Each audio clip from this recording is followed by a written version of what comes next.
Good afternoon, everyone, and welcome to our first ever Mojinar. What is a Mojinar here? You scream. Well, hopefully by the end of this session, you understand a little bit more about it and why we are hosting a Mojinar as our first online webinar of 2022. So 2021 was an interesting year, and we'll look back on that and review that shortly. But for those who don't know me, I'm Mark McAllister. I'm senior partner for Holborn Assets based here in Cape Town. And I've been helping both South Africans in the country and expats from overseas to protect and grow their wealth outside of South Africa in primary currency for about 6 years now. Long story short, we encourage clients to think about investing where it's cold, but living where it's warm. And I think that's a good summary of the services that we provide. And though that's quite a in-depth offering, we'll talk about that maybe another time. But please feel free to connect with me on all the social media channels and options that you see on the screen now to get the latest updates on everything that we see in the market and the latest in exclusive offers and solutions and ideas that could help to protect your family and your wealth for the future in these uncertain times. So there is a section at the end of the Mojinar for answering questions. For those that haven't used the Zoom function before, at the bottom of your screen in the center, you'll see a Q&A button. So please do ask questions along the way and we'll collate them all and answer them with our speaker at the end. Okay, so let's get started. For those that don't know or haven't met us before, a little bit of background on our company. We are the second largest independently owned financial advisory globally. How big are we? Well, we've administering nearly $3 billion now. We've been around since 1998. Our beginnings were in the Middle East, but predominantly a British team of directors, and we look after about 30,000 clients across 30 different countries. We've got office in 11 of those jurisdictions.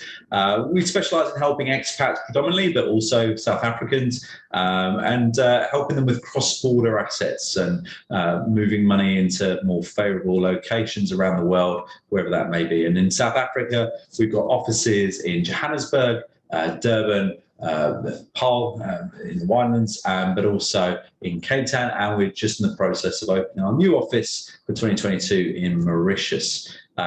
Very, very glad to say that we have some excellent independent reviews on Trustpilot, so feel free to go and have a look where we're currently sitting at around about 4.8 out of 5 from 1,800 independent reviews. So moving on, I'd like to introduce our guest speaker for today, Simon Ekin, who has been a life, leadership and business coach for over 20 years.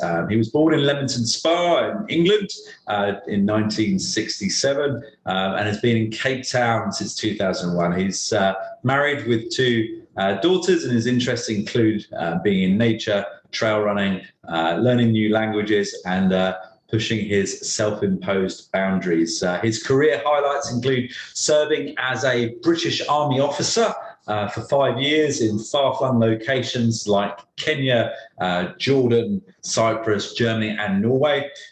He's coached hundreds of people to get back their mojo and spoken to audiences of over 1,000 on the topics of mojo.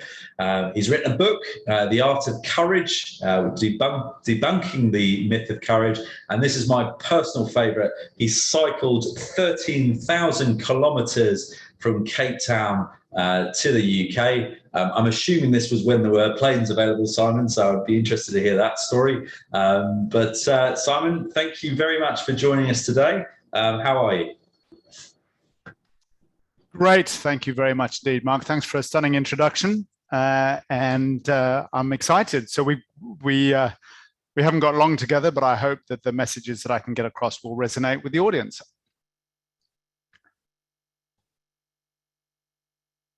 Okay. So you've gone on mute, so I will share. Okay, good. Great. Thank you. Okay, I'm going to screen.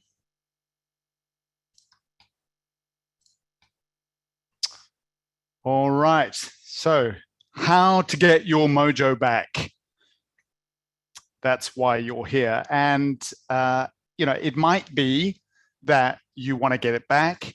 It might be that you want to find it or keep it. But we're talking all things mojo here. Many of you, when you hear the word mojo, will think of Austin Powers, one of the people who's made mojo famous. But it is, in my experience, an extraordinary word and very loaded and deep. So what is mojo? Well, in order to find out what mojo is, let's find out what no mojo is. And here are some examples which you can probably relate to. Frustration, distraction, lacking purpose, lacking focus, procrastination. So that's what it's not. What is it? Well, I think you'll agree that mojo is pretty universal.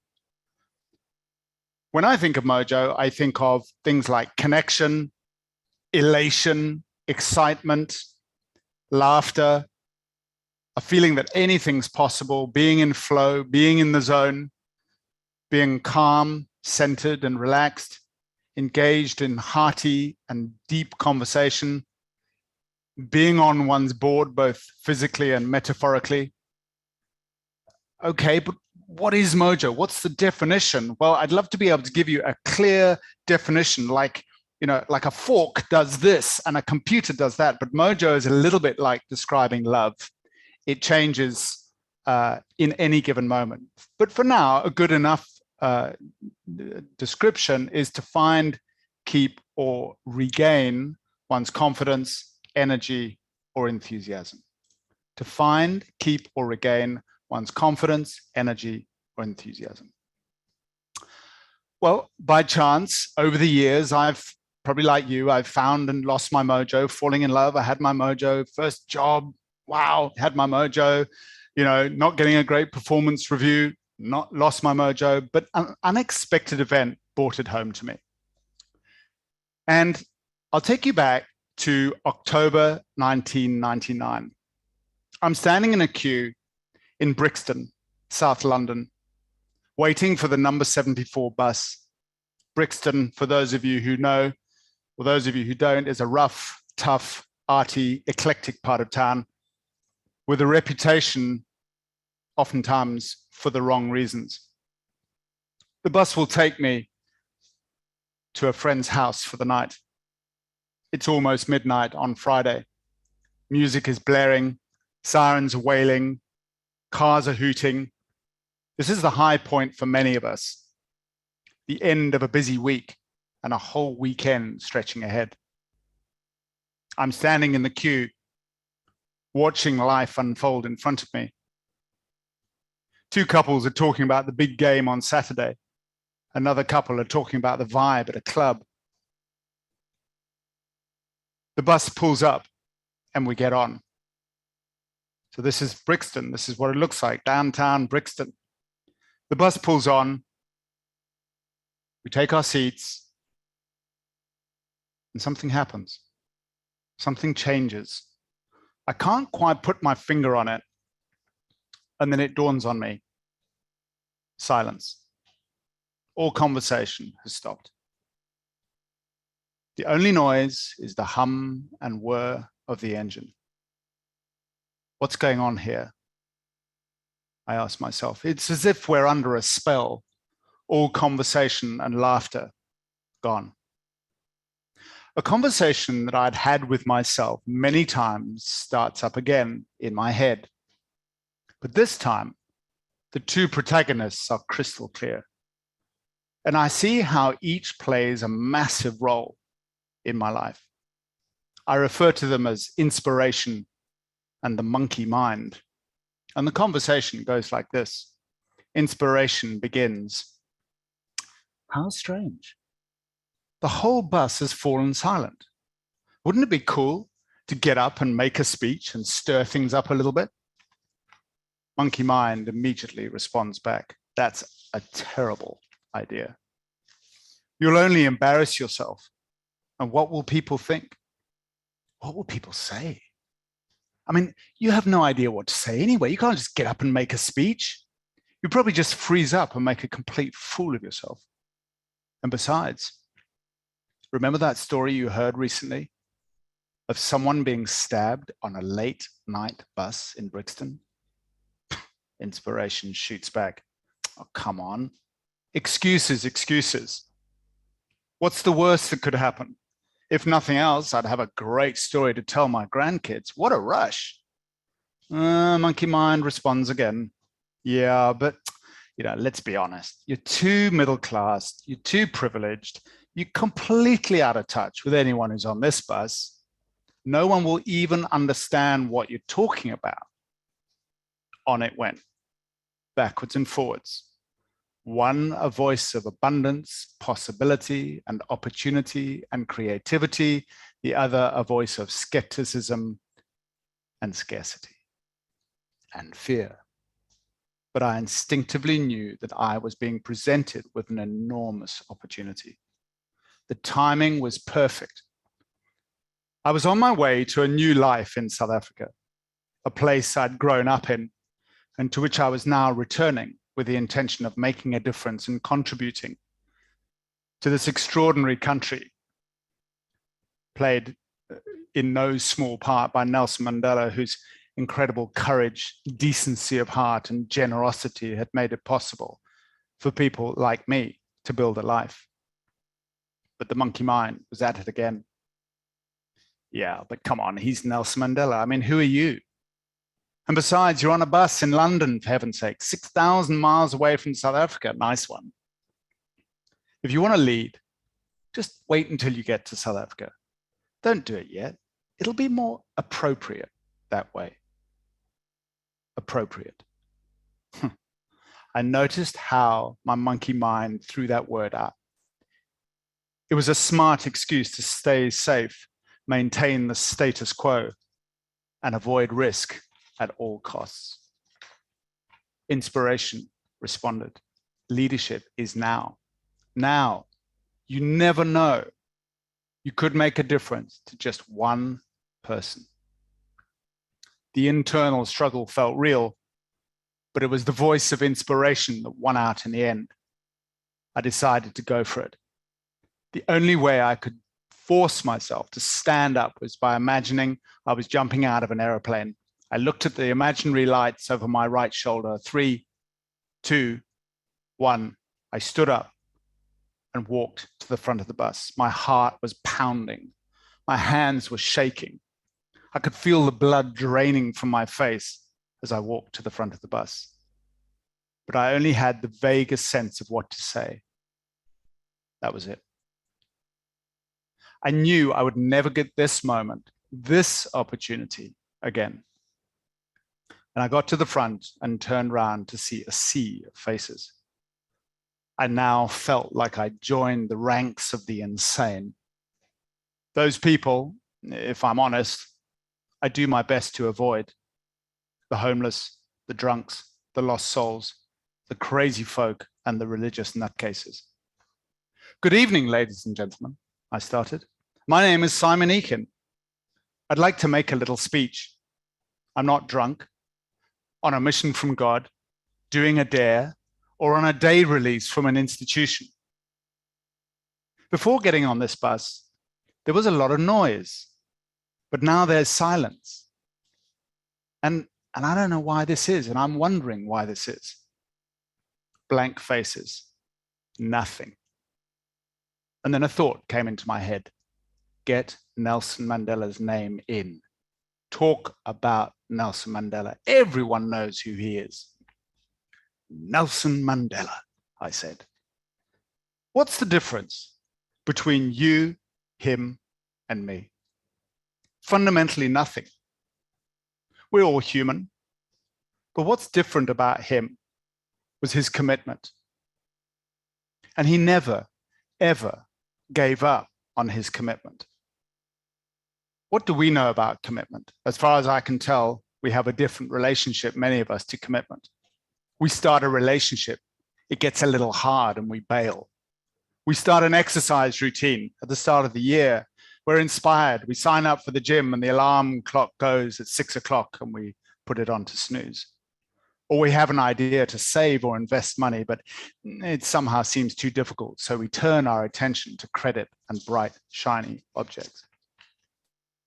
In one of the seats, I noticed a young woman gently prod her partner in the ribs and smile. Something had shifted. I could no longer hear my heart pounding in my ears. Words seemed to find me, as if there was some magical teleprompter at play. They rolled out of my mouth with a coherence, flow, and energy that amazed me. I was in the zone.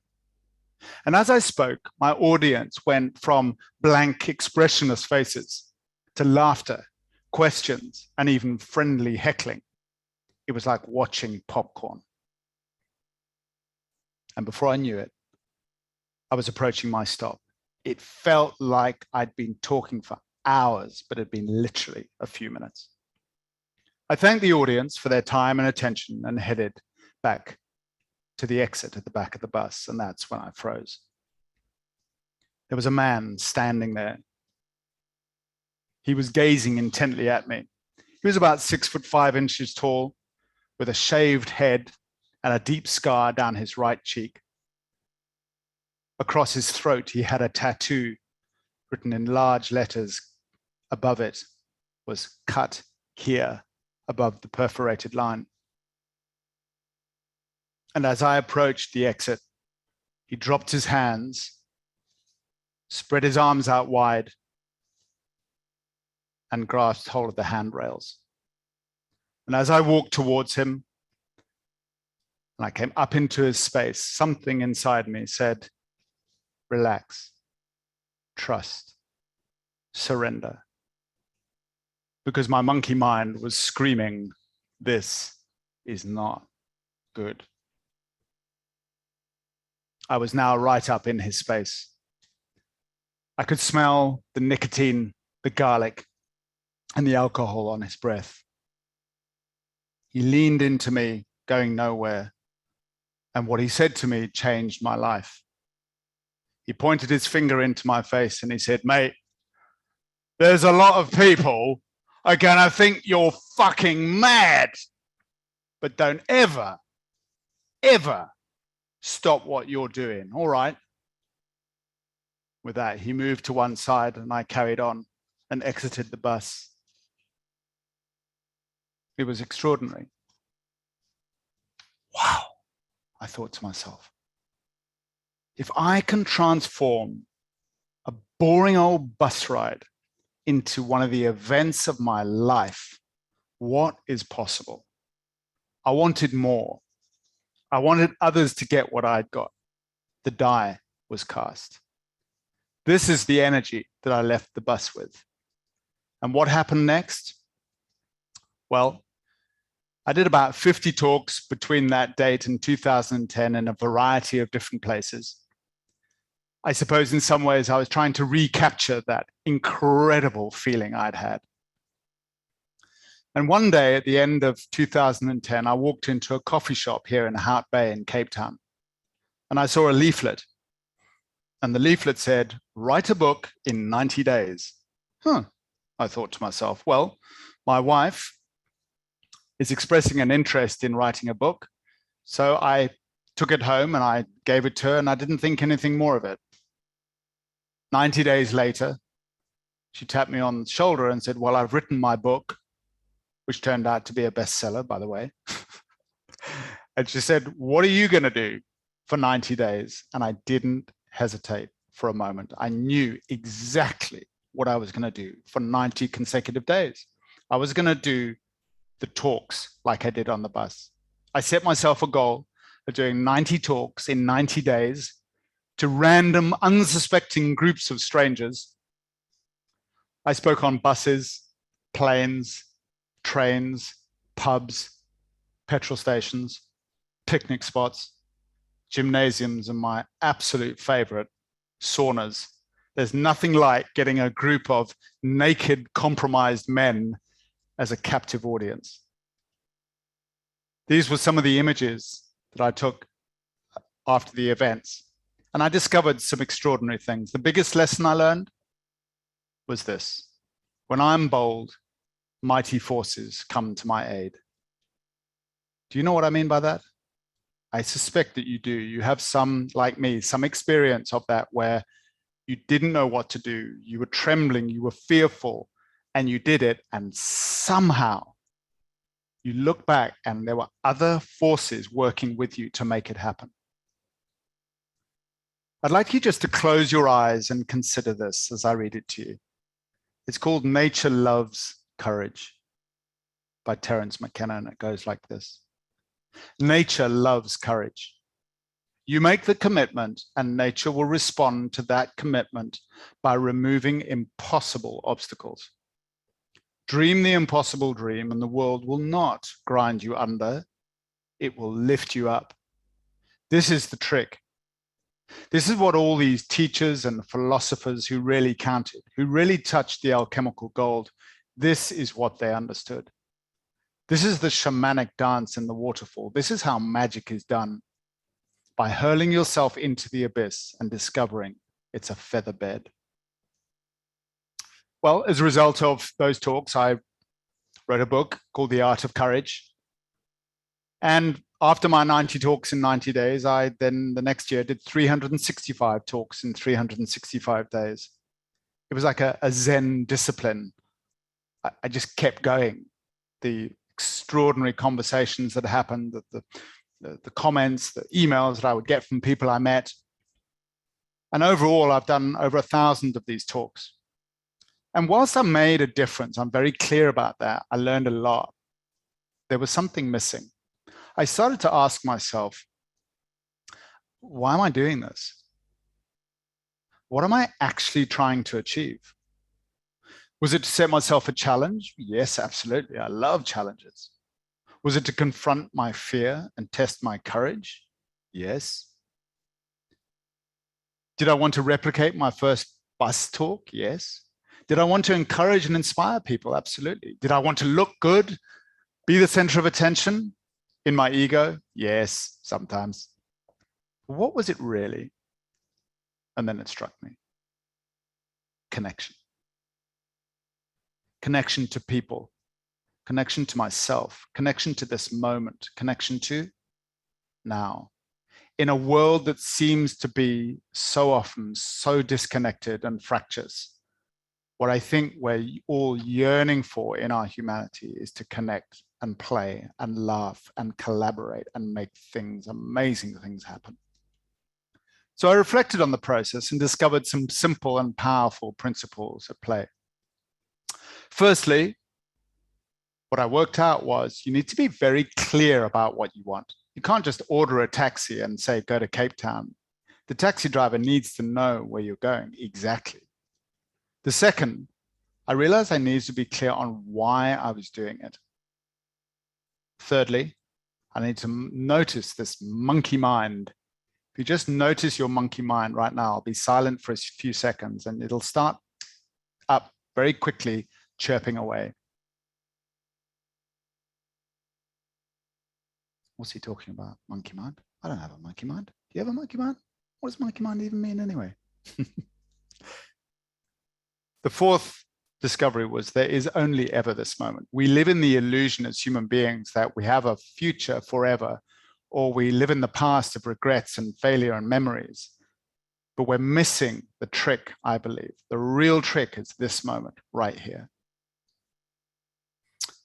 And fifth, to trust, believe, and have faith that when we step out, there will be a path to meet us.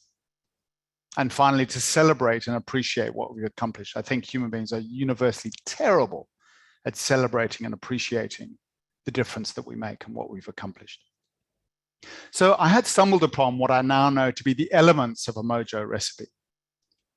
It was like I'd found chocolate cake in a world of bread and water. I wanted to help others. So I started coaching. And I developed a coaching system called the Mojo Dojo, which I'm going to talk to you about now. Now, even if we end up working together, not working together, I want you to pay really close attention to the steps, the 5 steps of the Mojo Dojo, because you can apply those today just in the knowledge of these steps. So the 5 steps are as follows. Firstly, be clear on what you want and get focused.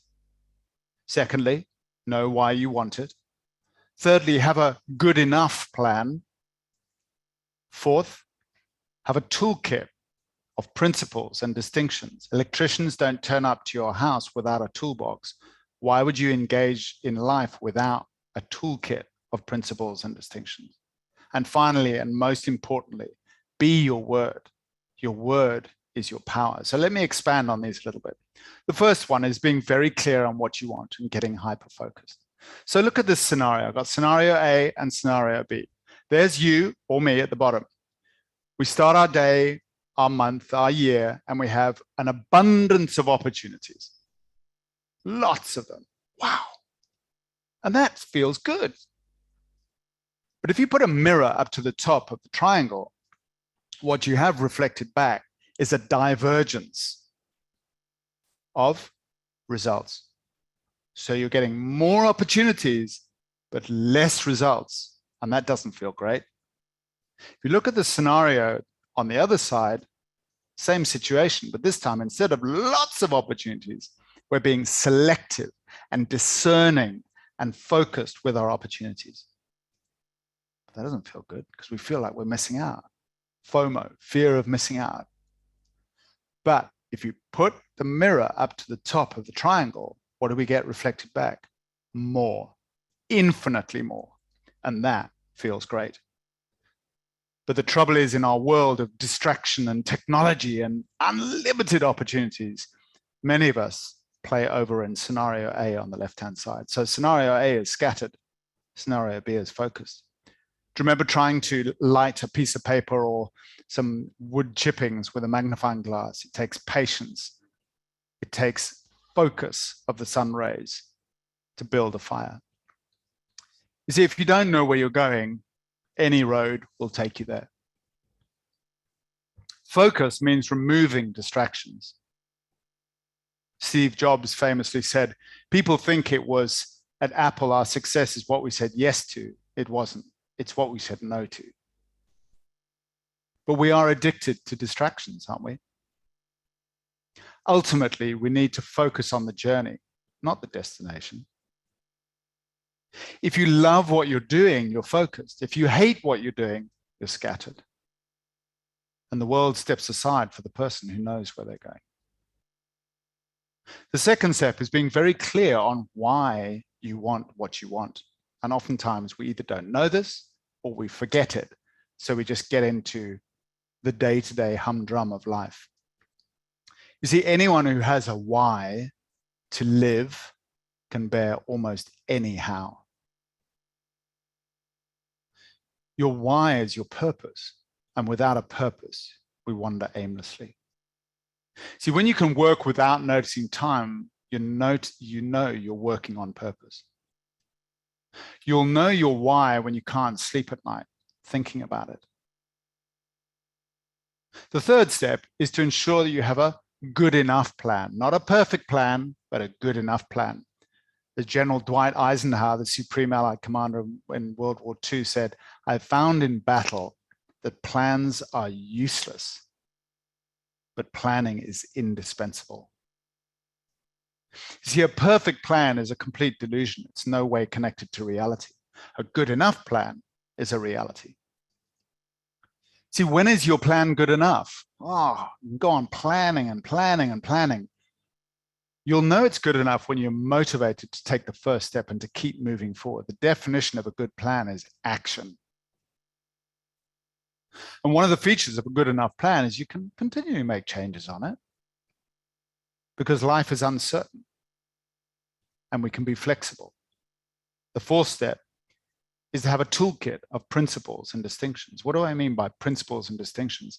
You see, distinctions are tools for clarity. A distinction is the difference between quite similar things. Making distinctions brings clarity and direction to your quest. For example, wanting something is very different to being committed to something.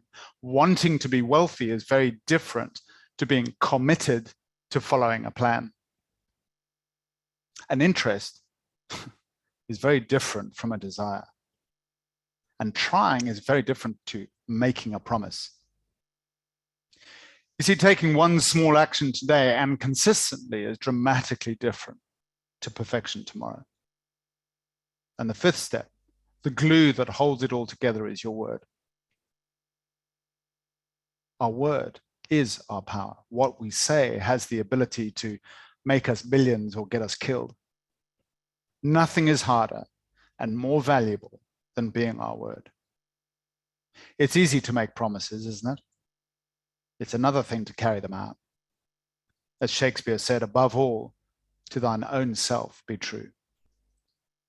Nothing is easier than pretending we are making progress, believing our own PR, excuses, reasons, and justifications.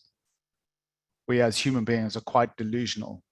We don't really see the full picture of who we are, and yet others, husbands, wives, colleagues, can see us so clearly. If only we would stop being defensive and defending our ego and be open to that feedback. So these 5 steps provide the backbone of the Mojo Dojo.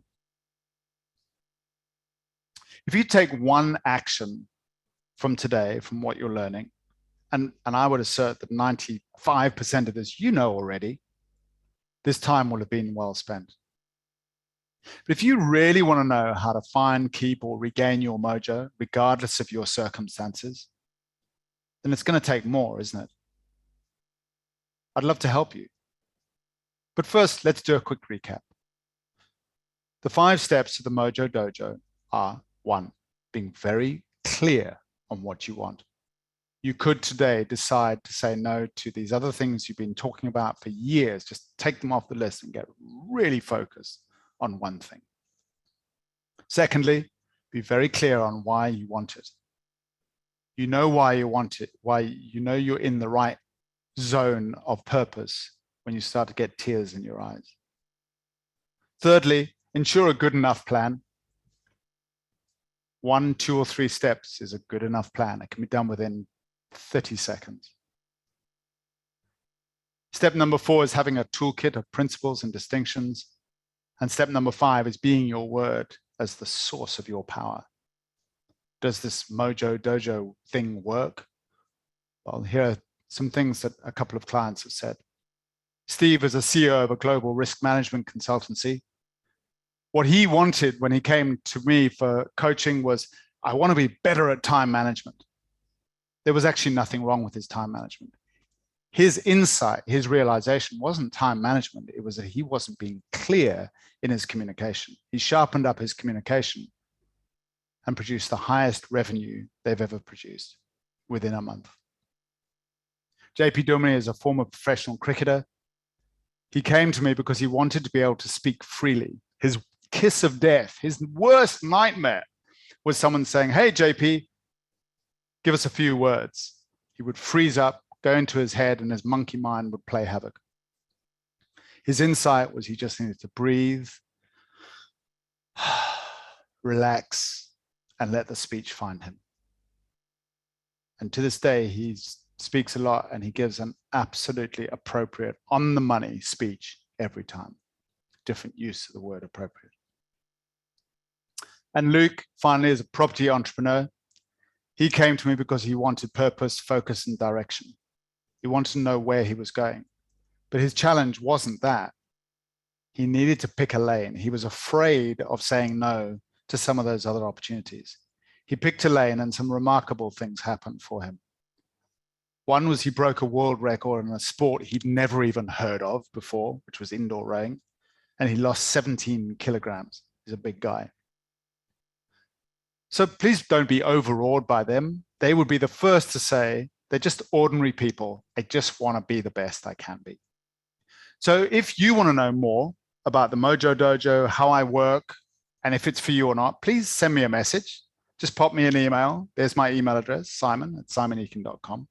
And just in the subject line, say, let's talk. I'd be really happy to do that. We'll have a 30-minute conversation and see if I can help or not. I'm not in the business of selling anything. I'm in the business of finding out what your needs are and can I help you to achieve those needs. You're also welcome to WhatsApp me on the number there. Finally, If you want to get your free copy of my book, The Art of Courage, and discover your Mojometer rating, and I'll give you an assessment back, which I'll fill out and complete back to you, then please submit your email address. Go onto my website, simonekin.com, and register for my free download. Any questions? I know that Mark is going to do some questions, but that's a wrap. And I wish you a glorious 2022, one Mojo moment at a time. Thank you, Simon. Yeah, that was phenomenal. I knew it would be. So thank you for doing that. And I just want to pick up on a few of the themes while we're waiting for questions to be typed in. So if you haven't already done so, please type in a question at the bottom while Simon and I have a sort of quick podcast style chat. So one of my responsibilities is looking after our Cape Town team. I've also got my own personal team. I've got a number of clients on the call here. So you've all interacted with me and my team. And one of the things that we did as an exercise, literally in the first Monday back of January, was reviewing 2021, and trying to understand how everyone was feeling after 2021. And that's where, it really underlined for me, we have to do an event like this that isn't all about investments. It isn't all about structuring or, passports and all the other things that we do. Actually, it's more about, let's take stock of where we are. And let's try and learn some lessons. And the theme that came through from virtually all of my team was I didn't feel like I hit my goals. I felt like I maybe underachieved, or I could have done more. Things didn't go according to plan. Those were the kind of words and messages that came out, and so we brainstormed that. And I think a lot of people said that, the impact of the pandemic, from a mental wellness perspective, you can't quantify it. It's hard to say, how much of a negative impact it's had on everything that we're doing. And so we then sort of started to talk through, well, how can we fix that? And some of the things that we sort of stumbled upon or agreed as a team really was about how important the things that you've been talking today, Simon, about, and that sort of structural, disciplined commitment. And I'll just finish off on a little story. I'd be interested in getting your view on this, Simon. So Jerry Seinfeld is obviously everyone knows Seinfeld. One of his actual achievements that a lot of people aren't aware of is he was the highest paid individual comedic writer of his generation in the 1990s. Whereas you look at The Office now and various other comedic shows, there's a team of writers. Jerry Seinfeld wrote it all. And how did he do it? He literally sat down at the same time every single day and wrote comedy. But he was very clear on his discipline. He was either writing comedy or doing nothing else. So there was no phones. Obviously, it was a different time back then, but nobody was allowed to distract him. He wasn't allowed to listen to the radio, watch TV, or read a magazine. He had to stare at a wall or write comedy. And actually, what he found was that the comedy flowed after going through that really painful process. And as a result, he became the first individual who actually got paid $1 million per comedic episode. And that was one of the things that he sort of put down to that discipline system. So, Simon, what's your view on that? Does that kind of fit into what you're saying, or is it, what's your view on it? Yeah, Somerset Maugham, the author, was asked that question, to what extent is your success down to the discipline of writing and inspiration? And he said, no, it's all inspiration. It comes to me at exactly 9 o'clock every single day when I sit down at my desk and write. And to your point, so I think the thing is, look, we think, I'll speak for myself. For many years, I thought I was in control, like self-determined, set my goals, on I go. And then comparatively recently, I realized, no, I can do what I can do. I can have the discipline to sit down at 9 o'clock, and that's the margin of control I've got. And it's almost like when that happens, then call it what you will, God, the universe, the magic, the infinite wisdom, kind of almost channels through us, and we think that in an artistic endeavor or a business endeavor, oh, that was me, or the ego likes to think it was me.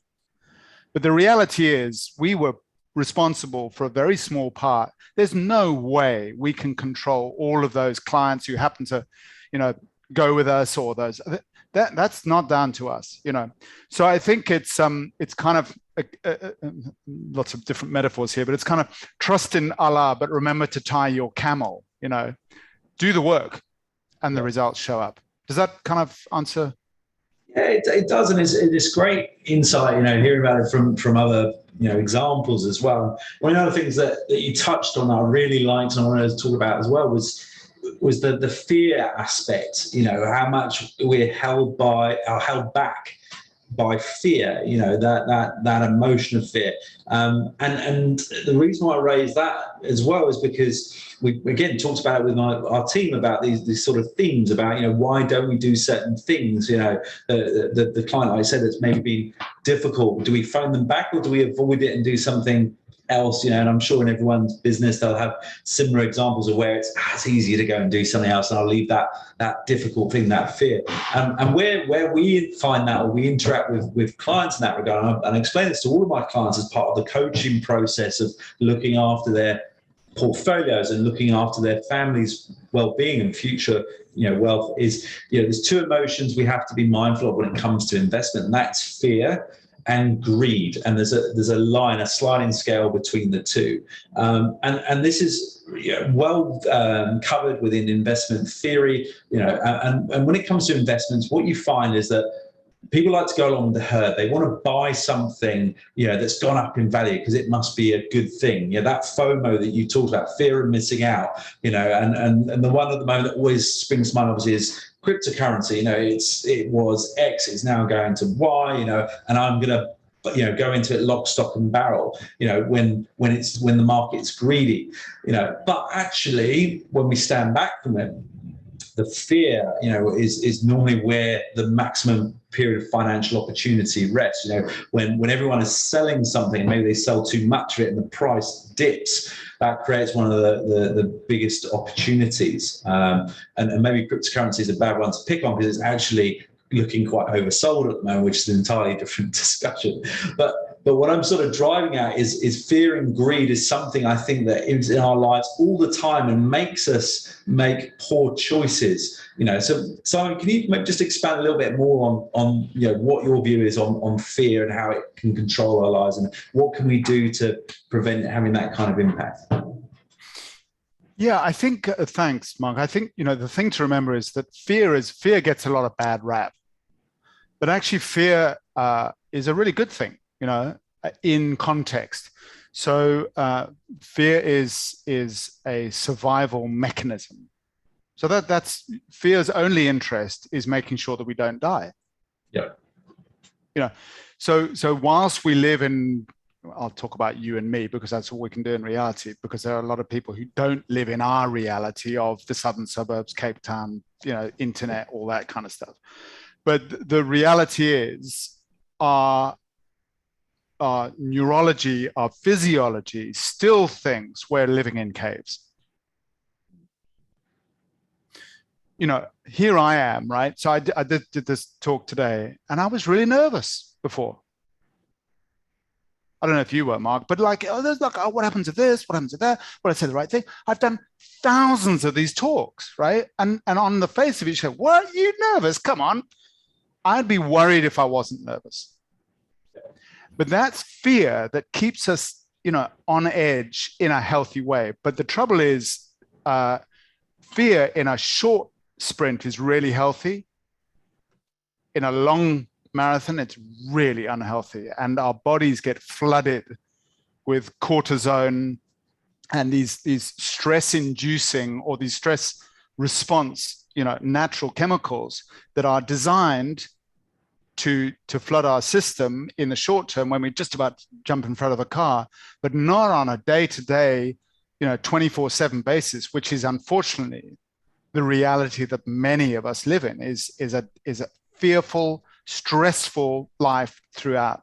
So I think, and again, you could hear me speak about inspiration and the monkey mind. You can call it heart and head. I'm sure you spotted your own version of that. But the monkey mind is completely fear obsessed. As I was saying on the bus, you'll make a fool of yourself. What will people think? Don't call the client because they'll be mad at you. So go and make another cup of coffee. That's all survival. But I relate to fear a little bit like going on your first date with someone and your mother coming along. Okay, that's a great analogy. It's like, Mum, I really appreciate it. It's really appropriate that our mother looks after us and breastfeeds us and all that stuff. Comes a time where we go, Ma, I got this one. but that fear is with us all the time. It's the mother-in-law. It's the mother who's on our dates. No, Mom, no, stay at home. I got this one. Yeah. Great stuff. And I think the other thing I picked up on, what you were saying within the Mojo dojo is, or setting a purpose or finding your why, and I think that maybe, I speak to numerous clients, but also friends and colleagues, and a lot of guys. I make no bones about a lot of guys, right? That I think struggle with expressing how they're feeling, about, what do they actually want? Are they genuinely happy? And if they're not, what are they doing about it? And I think this sort of, mental illness as well, gets a really bad rap. I've spoken to guys, big, strong, tough guys, don't want to admit that they're struggling, and actually I include myself within that, that actually sometimes you think you are the solution to all of the problems in the world, and you're not, right? We can't solve everything. So sometimes asking for a bit of help is important. So, what advice can you give to the listeners, Simon, on, how do you find your purpose? What do you do to shock yourself into finding that thing that you can do without, that you lose track of time, or because you're enjoying it so much? How do you do that? Yeah, I think, Mark, I think our purpose finds us. It's something to be kind of unearthed as opposed to kind of through will and intention. It's interesting that you were talking about men. Those of you who don't know, my slogan is, you might have seen on LinkedIn and stuff, helping men get their mojo back, right? And it's, of course, as a result of work I've done over the last year of positioning myself. And my fear was, I go, oh, but what about all these women? It feels so exclusionary. But I went along with it anyway. The person who was leading the course said, no, this works. And the absolute paradox has happened. And I'll explain in answering your question.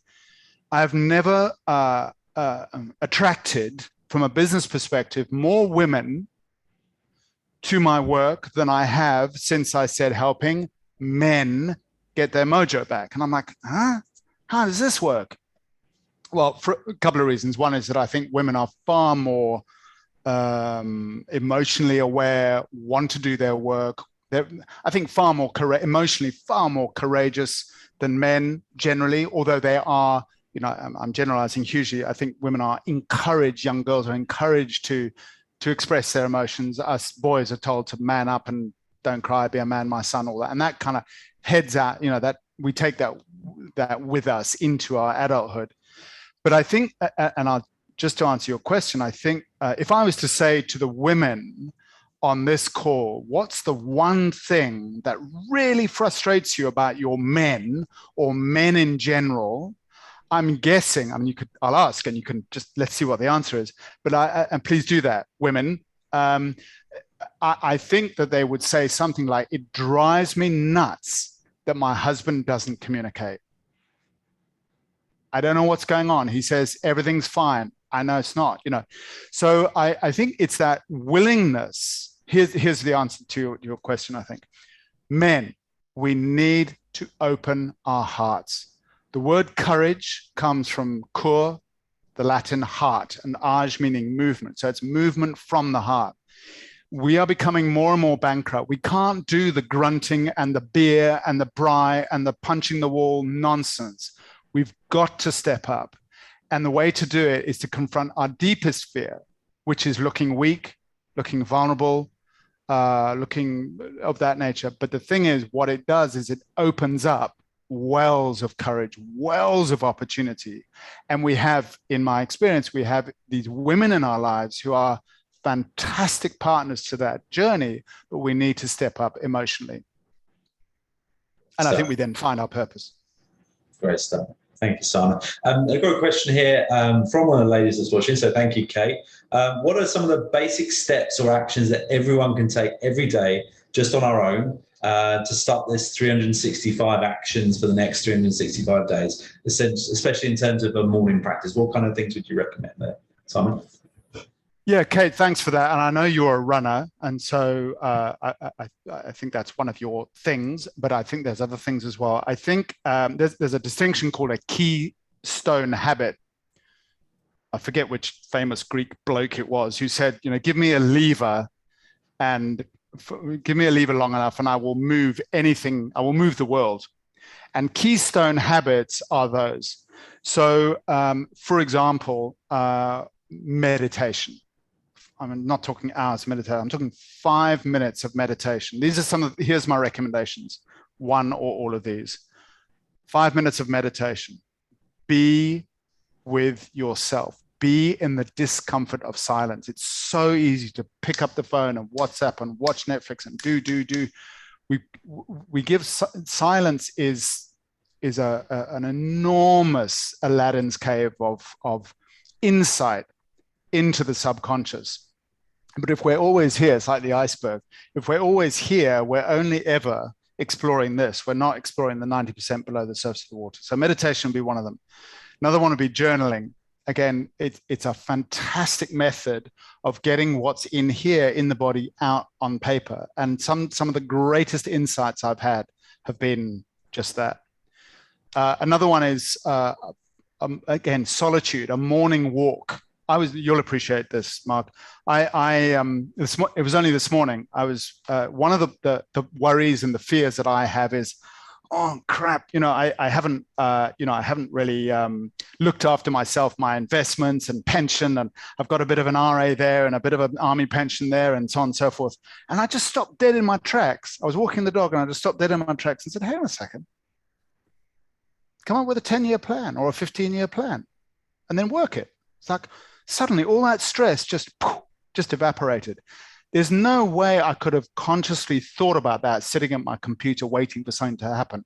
I needed to be out there in nature, making stuff happen. So those are three things. There's three other things I'll say very quickly that really help with expanding and building the brain. So it's said with the brain, if we don't use it, we lose it. And there are three things that contribute most to neuroplasticity, which is the plasticity and the movement of the brain. One is learning a new language. Two is learning a new musical instrument. And three is learning a new sport. Excellent. Great ideas there, Simon. Thanks for that. Okay, sure. Ladies and gentlemen, thank you for the questions and the WhatsApps that we've sort of fed into the discussion. Hopefully the format's really worked and you found it interesting. We'll certainly be doing more webinars along this sort of line, but also our more sort of traditional solutions-based webinars. But this will be on YouTube. We encourage you to come back and share it with others that may find it interesting. Simon, do you want to share your contact details again, just for those that are watching? And so feel free to reach out direct to Simon if you're interested in learning more about his methodology, more about the Mojo Dojo, all those sorts of things. So like I say, via email or WhatsApp. So thanks everybody for taking the time to join today. Simon, thank you very much. Appreciate your time. Okay. Thank you. Thanks everyone. Great. Thanks, Mark. I appreciate the opportunity. Have a great day.